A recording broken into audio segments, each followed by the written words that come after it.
सीताराम जय बालाजी। आप सभी का स्वागत है मेरे चैनल में। तो आप सभी को पता ही है कि मेरे इस चैनल में बजरंगबली से रिलेटेड ही बातें होती हैं, जैसे कि उनके चमत्कार, उनके व्रत नियम आदि, उनसे जुड़े भक्ति उनको हम प्रोत्साहन देने के लिए बातें करती है, और जो सत्य घटना से प्रेरित होती है वही बात हम आपके सामने रखते हैं।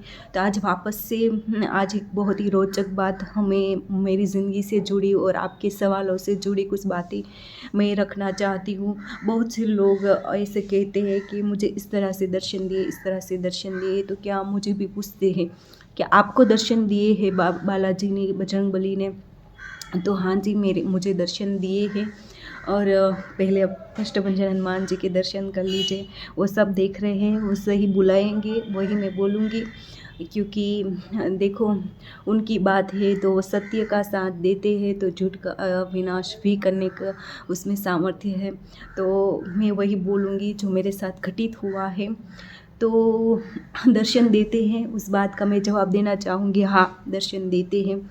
वो बहुत ही चमत्कारी है। इस सशरीर इस कलयुग में पृथ्वी पर विचरण करते हैं, इसीलिए आप दिल से उसको पुकारो, वो हाजिर हो ही जाते हैं और उसका प्रमाण भी देते हैं। मेरे साथ भी ऐसा घटित हुआ है। तो बात करते हैं मुझे दर्शन किस तरह से दिए। तो बात है बचपन की। जब बचपन में सिर्फ प्राइमरी स्कूल होती है हमारे गांव में, तो हम वहाँ पर ही पढ़ते हैं। तो वहाँ पर एक अच्छी बात ये होती है कि हनुमान चालीसा का पाठ रेगुलरली हमें बुलाया जाता है, हमसे कराया जाता है, समूह में कराया जाता है। तो वही एक बात थी कि हनुमान चालीसा हमसे कराई जाती थी। बस इतना ही था, हनुमान जी की कोई और कुछ भक्ति नहीं। और मुझे याद है हमारे गांव में छोटा सा मंदिर हुआ करता था लकड़ी का, उसमें हम एक हनुमान जी की छोटी सी मूर्ति थी जो ध्यान मुद्रा में बैठे रहते हैं, वाइट कलर की। बाकी कुछ भी ऐसा स्पेशली नहीं करते थे। तो बस स्कूल में वो बचपन में स्कूल में हमें हनुमान चालीसा पढ़ाई और हम आ गए। तो वो हमें कंठस्थ हो गई थी कि हम ऐसे ही बिना पुस्तक के भी उसको पढ़ लेते थे। फिर क्या होता था कि मुझे यह आदत थी कि मैं सारे भगवान के नाम एक साथ ले लेती थी, जैसे राम कृष्ण, हमारे कुलदेवी मैया, गणपति बाप्पा, हनुमान जी। तो हनुमान जी का नाम एक बार आ जाता था।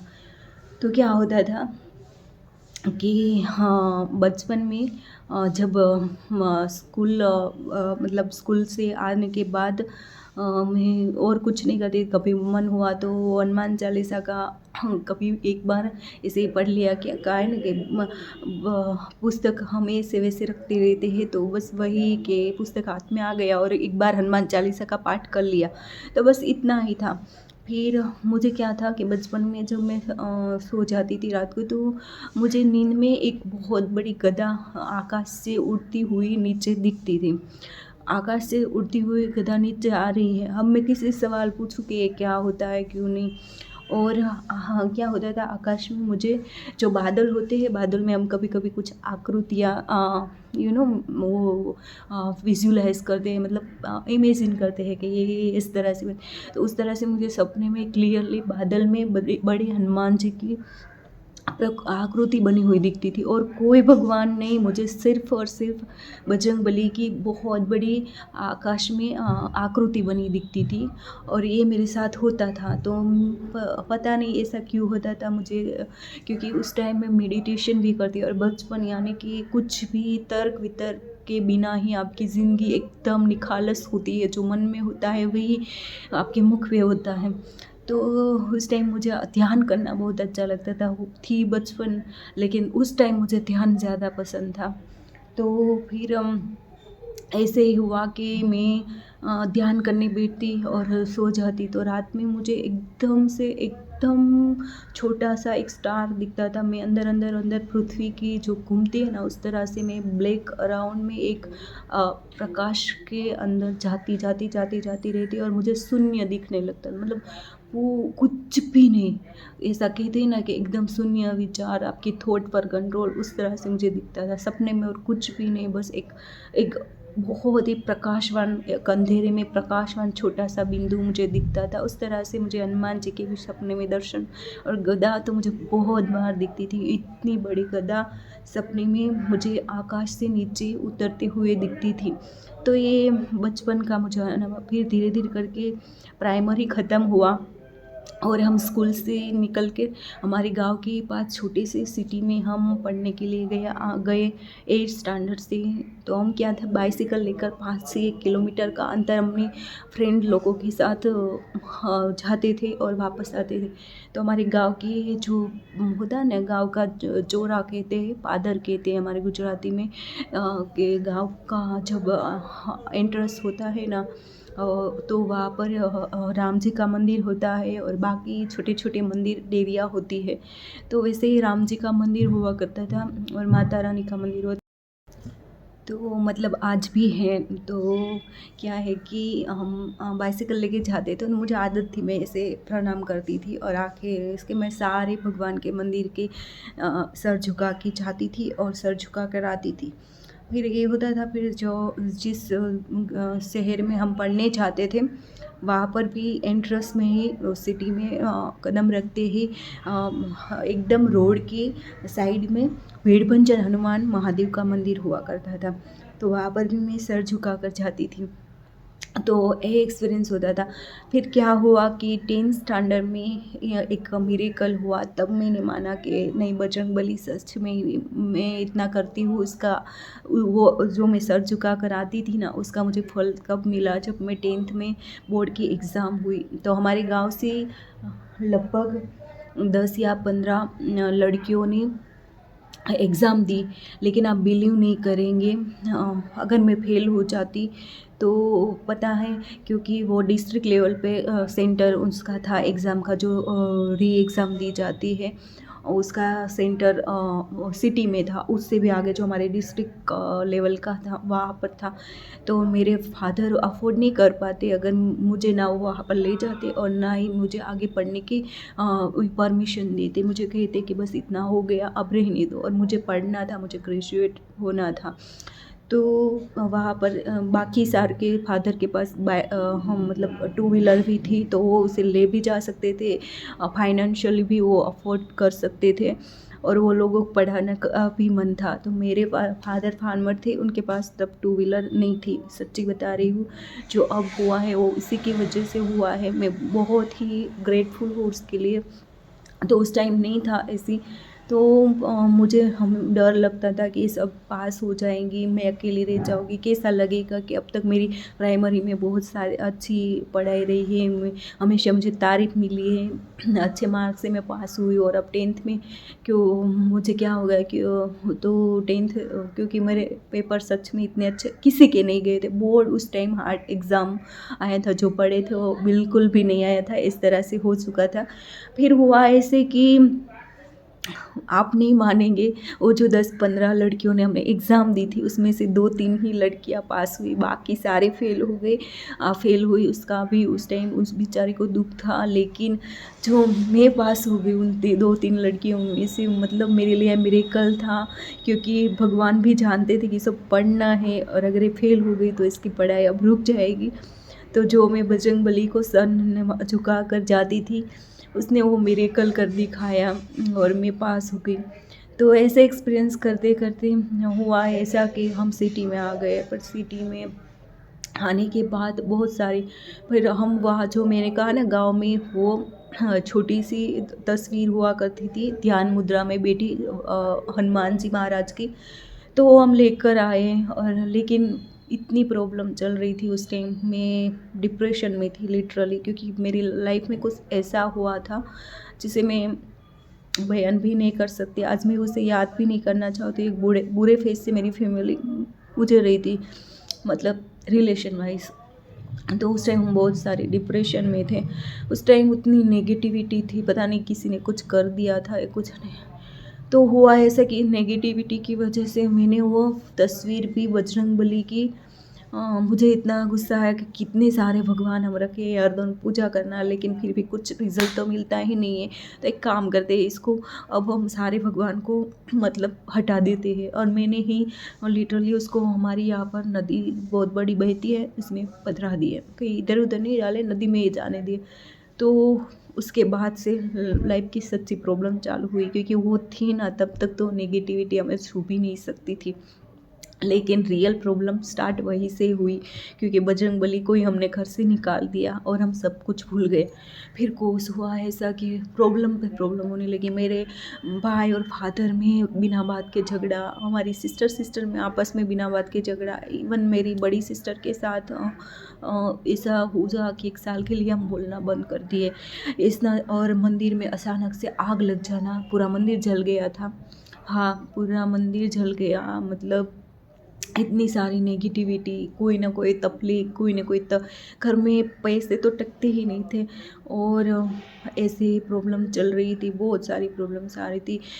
अचानक से पता नहीं वो अगरबत्ती जल रही है और आग कहाँ से लग जाती है पता ही नहीं चलता, और पूरा ब्लैंकेट एक बार जल गया, इतना कुछ कुछ भी नहीं। मतलब घर में उस टाइम की पोजीशन ऐसा थी कि सिर्फ घर में, हमारे घर में कुछ ही सामान गिने गुने थे।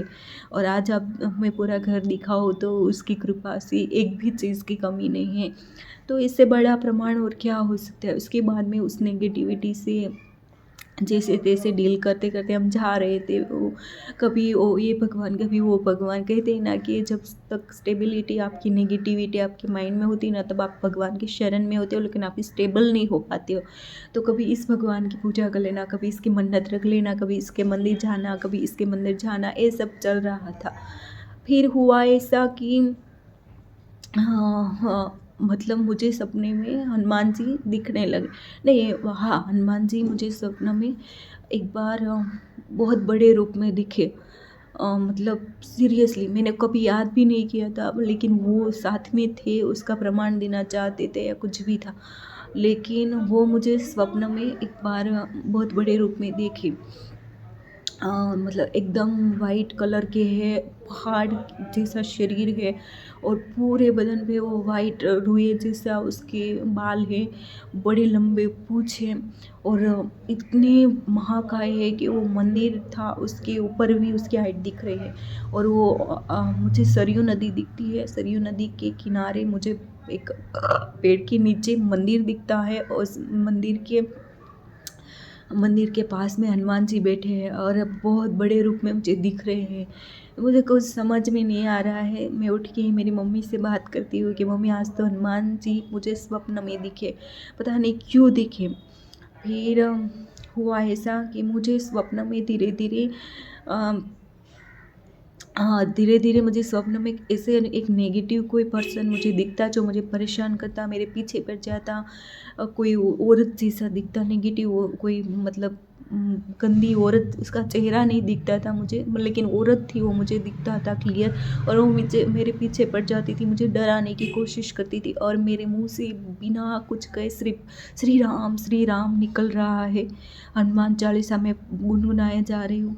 जबकि मैं दिन में कभी नहीं पढ़ती थी, ना मैं कभी याद करती थी, लेकिन स्वप्न में भी वो मेरा जो था, एक कहता है ना सबकॉन्शियस माइंड, वो सिर्फ और सिर्फ हनुमान जी को याद करते थे। और उसके ज़रिए शायद वो मुझे कहना चाहते थे कि तुम मुझे याद करो, जो दिन में तूने प्रॉब्लम झेलती हो, तुम डिप्रेशन से चल रही हो, उसका प्रॉब्लम मैं निकालूंगा। लेकिन कहते हैं ना, जब तक हमारे हमें बुद्धि नहीं आती तब तक हम सही रास्ते पर नहीं चलते हैं, हम यहाँ वहाँ भटकते रहते हैं। तो वही हो रहा था। फिर हुआ ऐसा कि एक बार मेरी जॉब का कुछ इश्यू आया था। जॉब बहुत अच्छी मेरी चल रही था, एक कृपा मेरे ऊपर बहुत रही है कि पढ़ाई के मामले और जॉब के मामले में मेरी जॉब कभी छूटी नहीं, और पढ़ाई मेरी प्रॉपर हुई, कभी मुझे फेलियर का सामना नहीं करना पड़ा। वो सिर्फ वो जो बचपन में हनुमान चालीसा पढ़ी थी उसी का ही प्रताप था। इसीलिए कहते हैं कि बच्चों को हनुमान चालीसा जरूर पढ़े, वो कभी फेल नहीं होगी, कभी पीछे मुड़कर उसको देखना नहीं पड़ेगा, किसी दो हाथ वालों के सामने उसको हाथ छोड़ना नहीं पड़ेगा। तो ये कृपा मुझ पर हुई थी। फिर जॉब में प्रॉब्लम तो नहीं है, लेकिन मैंने सामने से एक अच्छी जॉब छोड़ दी। पता नहीं माइंड में क्या चल रहा था, बहुत अच्छी जॉब मैंने छोड़ दी। पर अब ऐसा था कि घर पे बैठे अच्छा नहीं लग रहा था, क्योंकि मेरी जो कमाई थी वो रुक गई थी। तो मेरी खुद के जो कुछ होते हैं, मतलब ड्रीम्स, कभी कुछ लेना ये वो मुझे अच्छा नहीं लग रहा था। मैं घर पे किसी से मांगूँ, क्योंकि घर पे भी ऑलरेडी तब इतनी प्रॉब्लम चल रही थी। तो जो मैं क्या था, एक और बात बताती हूँ कि प्रॉब्लम ये सब की कब शुरू हुई। फिर मैं हनुमान चालीसा की हमेशा इतनी छोटी सी तस्वीर, और मतलब हनुमान चालीसा छोटी सी अपने पर्स में रखती ही रखती थी। जब से मैंने स्कूल से चालू की, तब से लेके मेरी जॉब तक कंटिन्यू पर्स में मेरे वो छोटी सी हनुमान चालीसा रहती थी। वो बात मुझे आज भी याद है। एक दिन भी मेरे घर पर वो हनुमान चालीसा मैं छोड़ कर नहीं। लेकिन एक बार क्या हुआ कि मैं जॉब पर जा रही थी। हाँ, तो पहले उसके पहले का ये इंसिडेंट बता दूँ कि जब मैंने जॉब छोड़ दी थी, एक बहुत अच्छी जॉब थी, वो छोड़ दी। तो उसके बाद में मैंने कहा कि अब क्या। तो मैं छोटी सी एक राम दरबार की तस्वीर घर पर लेकर आई थी। मैं उसकी तस्वीर को शेयर करूँगी। वो तस्वीर मैं लेकर आई थी। तो मैं कभी धूप दीप किया करती थी। तो मुझे लगा कि मैंने एक बार सुना कि सुंदरकांड करने से मतलब आपकी जो प्रॉब्लम होती है वो दूर होती है। तो मैंने सोचा कि मैं परेशान हूँ, जॉब छोड़ दी है, तो चलो ना कुछ जॉब की ऑफ़र आ रही थी, लेकिन वो मुझे पसंद नहीं आ रही थी। तो एक बार मैंने वो सुंदरकांड पढ़ने का मैंने चौकी बिठाई, राम दरबार को रखा और नहा धो के मैं शनिवार को सुंदरकांड पढ़ने बैठ गई। फिर सुंदरकांड पढ़ने के बाद 2 ही दिन हुए कि मुझे फ़ोन आया। 2 ही दिन नहीं, उसकी अगले ही दिन मुझे शाम को मेरे एक जीजू के फ़ोन आया कि उसकी सिस्टर की एक हॉस्पिटल है, वहाँ पर बहुत अच्छी जॉब है, तुम आ जाओ।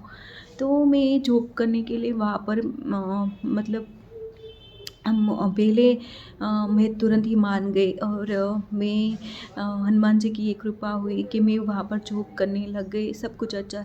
फिर प्रॉब्लम चालू हुई, यहाँ से ही शुरू हुई कि मैं जॉब पर जाती थी, तो हनुमान चालीसा छोटी सी रहती थी। तो एक बार दोपहर का टाइम था, मैं जॉब पर जा रही थी। तो हुआ एक ऐसा कि एक रिक्शा वाले ने मुझे मतलब बिठाया रिक्शा में, क्योंकि दोपहर का टाइम था, धूप का टाइम था, तो कोई रिक्शा मुझे मिल नहीं रही थी। तो उस रिक्शा वाले ने मुझे अपनी रिक्शा में बिठाया, और थोड़ी दूर जाकर उसने एक पेड़े वाले अंकल बैठे थे, तो उसने वहाँ से पेड़े खरीदे और मुझे उसमें से एक पेड़ा दिया। तो मैंने कहा किस खुशी में अंकल? तो उसने कहा कि मेरी बेटी का आज बर्थडे है। मैं खुश हो गई कि एक छोटे इंसान है, मतलब कि उसकी मतलब वो कितनी खुश है कि उसने पेड़े स्पेशल खरीदे और मुझे दिए। तो मैंने वो पेड़ा रख लिया, थोड़ा-सा ही खाया और थोड़ा-सा रख लिया। फिर आगे जाकर मैं जब मेरी जॉब प्लेस आ गया, तो मैं वहाँ पर उतर गई, और उसने मैंने कहा कि मैं इतनी खुश थी, मतलब उस टाइम पता नहीं मेरे अंदर एक खुशी हुई कि उसके बेटे का जन्म है, तो कितने अंकल खुश हैं। तो मैंने वो जो मेरे हनुमान चालीसा छोटी सी थी मेरे वो उसमें वो मैंने उस अंकल को दे दी और कहा कि आपके बच्चे को दे देना, वो पढ़ाई कर रहा है तो उसको देना, इसको पढ़ाई में बहुत ज़्यादा फ़ायदा। लेकिन मुझे नहीं पता था कि मैंने वापस से जो तस्वीर मेरे घर से हटाई थी और वही वापस से मैंने अपनी वो कर दी। तब तक मेरी जॉब प्लेस पे मेरा इतना सारा मतलब वो था रिस्पेक्ट, मतलब हर तरफ मेरी तारीफ़ें होती थी, सब कुछ होता। वो हनुमान चालीसा देखकर मैंने जैसे मेरे हनुमान जी को वापस मेरे से दूर कर दिया, जो इतने साल से मेरे साथ थे। दूसरी मिस्टेक कर दी, और वहाँ से वापस से मेरे साथ ऐसा होने लगा कि हर तरफ से लोग प्लॉटिंग मेरे अगेंस्ट करने लगे, जैसे तैसे जॉब से निकालने के लिए मेरी बातें झूठी फैलाने लगे, ये वो करने लगे सब कुछ। और मैं भी चिड़चिड़ी हो गई, किसी से बात नहीं करती और इमोशंस में बह जाने लगी, कुछ गलत रिश्ते के साथ जुड़ने लगी। मतलब कुछ लोग जो जिसके साथ अच्छा नहीं था, वो उनसे भी मैं बात करती थी। बहुत लोग मुझे चेताते थे कि इनसे मत बात करो, तो मैं भी फिर भी उनसे बात करने लगी। ये सब होने लगा। फिर धीरे करते एक टाइम ऐसा है कि मुझे जॉब छोड़ना पड़ा, क्योंकि इतना मेरे अगेंस्ट प्लॉटिंग हो गया कि मुझे वहाँ पर जाने का मन ही नहीं हुआ। फिर तब तक मुझे याद कुछ भी नहीं हुआ। आपको आगे की वीडियो में मैंने बताया है कि किस तरह से नेगेटिविटी कहाँ से शुरुआत हुई, कि वो इंसान जिससे मुझे दूर रहने को कहा गया था, उसी के थ्रू ही ये नेगेटिविटी वापस से मेरे घर पर आई। और वहाँ से वापस से इसने, ये जो मेरे पीछे मेरे दादा बैठे हैं, उसने वापस से मुझे कैसे बचाया, वो सब बातें मैंने की।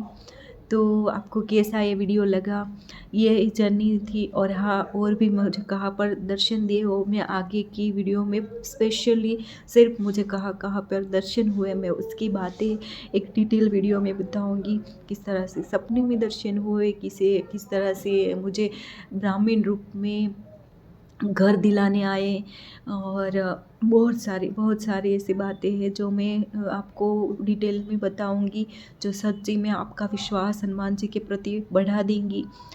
और हाँ, किसी के बहकावे में मत आना, दिल से भक्ति करना। आप पे प्रॉब्लम हो तब कोई तांत्रिक वांत्रिक में मत फंसना। हम फंसे नहीं है, लेकिन मेरे फादर और मदर का क्या होता है कि बहुत प्रॉब्लम आ जाती है, तो कोई ऐसा कहता है कि हो जाएगा, तब हम भगवान को मैं हमेशा कहती थी कि आप भगवान के शरण में जाओ ना। अब क्यों ऐसे तांत्रिक वांत्रिक की, मतलब तांत्रिक नहीं, हमारे यहाँ पर माता रानी का फूआ कहते हैं, जो इसके पूजा पाठ करता है, लेकिन वो दोहरा धागा करता है। तो मैं दोहरा धागे की मैं मत पढ़ूँ, लेकिन मैं सच्ची में कहती हूँ कि दोहरा धागे में मत पड़ो, उसमें कुछ नहीं रखा है, सिर्फ इसकी शरण मेरे दादा की शरण में चले जाओ। उससे बड़ा कोई भी आपको रिजल्ट नहीं अच्छा मिल सकता। तो ये था मेरा अनुभव, और मैं आगे भी बहुत सारे अनुभव आपसे शेयर करना चाहती हूँ। तो बने रहिए और वीडियो को शेयर करें, वीडियो को लाइक करें, और कमेंट में जय श्री राम जरूर लिखिए। तब तक के लिए जय बालाजी।